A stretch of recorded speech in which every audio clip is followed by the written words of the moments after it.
The Miami Hurricanes are no strangers to Omaha, and they look like a safe bet to get there in 2008. Welcome to the UWIRE Campus Pulse. This is our Inside Pitch, our comprehensive college baseball preview. I'm Adam Azer, and right now we're talking Miami with Jay Dryberg, a UM baseball broadcaster for WVUM. Jay, how you doing, Adam? Oh, doing well, Jay. Thanks. Not as well as the Hurricanes, though. The season's been great so far. #1 in the country for much of the year. Is this the best team in college baseball?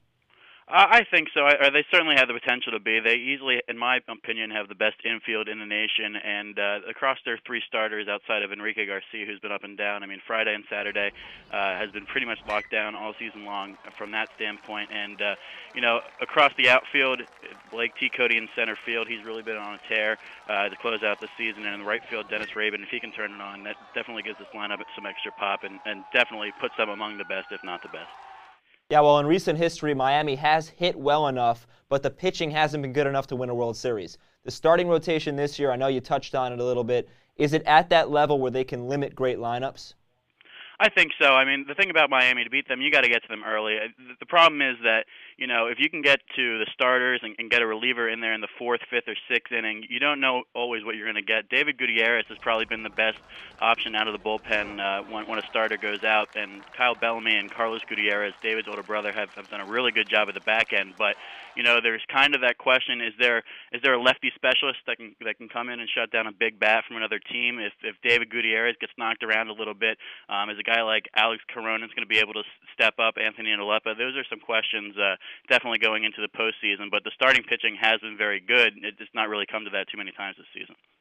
Okay, Jay, defensively, Miami is very solid. How much will that help the team in the postseason? You know, it can't hurt them. Remembering back to the FSU series on the road, you have to figure that Florida State has the edge in that series, but their defense just absolutely fell apart on them, and then it continued to happen in the next series against UNC. So, you know, the Canes have seen firsthand what poor defense can do for you, and Ryan Jackson at shortstop, you got to talk about him as one of the best defensive players in the country. Mark Sobolewski's been a little bit of a liability at third base, kind of in the same way that Ryan Braun was a few years ago, but, you know, his bat's been solid enough that the Canes haven't really complained too much. And then, you know, on the right side of the infield, Jemile Weeks has great range at second base, and Yonder Alonso, everybody talks about his bat, but he's also very good defensively.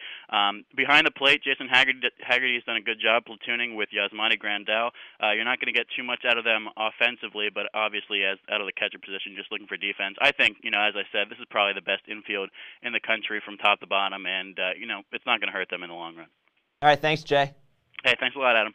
Pitching, defense, hitting, and an experienced head coach. The Hurricanes really have a lot going for them as they enter the postseason. In fact, anything less than a national championship might be a disappointment.